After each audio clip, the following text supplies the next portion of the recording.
Chapter 1. Constable Cody Parker's phone jangled him from a sound sleep at 1 a.m. Without turning on the light, he stumbled out of bed and into the cold hall where their phone rested in an alcove cut into the wall. He answered, and 2 minutes later hung up without saying anything other than, "Okay." Carl Gibbs and his wife Tamara were fighting again, and, as usual, it had reached a climax well into the night. Being a referee for the combatants had become so commonplace that the young constable automatically dressed in the darkness to keep from waking Norma Fay any more than he already had. Irritated, and in no big hurry to drive into Slate Shoals at that time of the morning, he propped himself against the icebox, took a long gulp from the neck of a milk bottle, and flipped on the porch light to blink in surprise. It was snowing. Cody, the young half-Choctaw constable, was born across the river in Grant, Oklahoma. He was raised in the tiny rural community of Center Springs, Texas, 10 miles away on the other side of the Red River, where it snowed only half a dozen times in his entire 24 years of life. He recalled the old stories of deep snowfalls and harsh winters 30 years ago during the Great Depression, but accumulating snow had become rare in northeast Texas.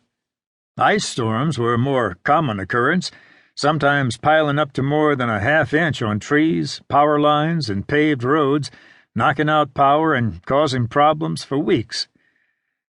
The weatherman said it'd be cold and drizzly. Missed again.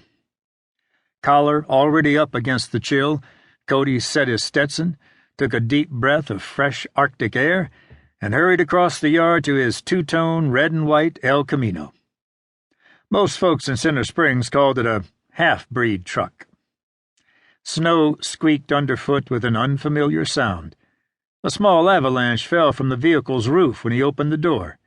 He dropped heavily into the seat and twisted the key. Silence. The battery was deader'n a doornail. He grunted in frustration. Jumping it off from Norma Fay's red Plymouth Belvedere wasn't an option in the darkness and freezing weather. Instead, he trumped through 10 inches of soft powder to take Norma's car.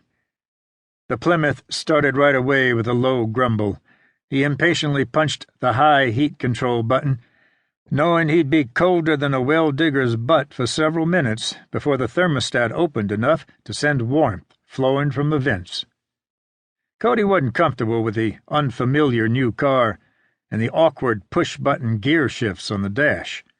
He preferred a traditional shift lever on the steering column where it belonged, but his new wife's car was his only choice unless he cranked the John Deere and drove the tractor across half the county. It wouldn't be a bad idea to check the tractor's battery when he got back either. All this snow guaranteed stuck cars before the day was over. The snow-covered road was unmarked when he pulled onto the highway. Already frustrated to be out in the worst winter storm in 30 years, Cody unconsciously pressed the accelerator as his anger escalated. He followed his headlights through the storm. Most of the big snowflakes blew over the windshield, but enough began to accumulate that he turned on the wipers.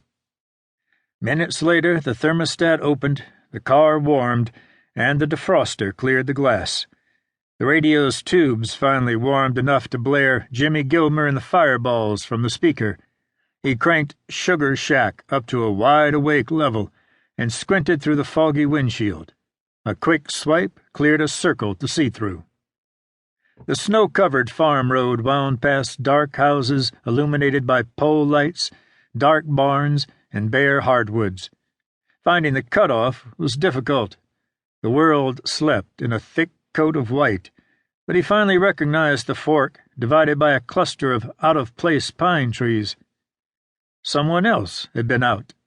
An earlier oncoming car had left a U-turn at the fork and cut barely distinct half-filled tracks which led the way and gave him something to follow. Who the hell is out driving in this so early? The 2-lane farm road straightened. He sped up again. The Plymouth's wipers fought a losing battle with the heavy, wet flakes. Over a small rise, his headlights lit a dark car parked in the oncoming lane. To keep listening to this audiobook, I've left you a link in the description so you can do it at no cost thanks to Audible's 30-day free trial.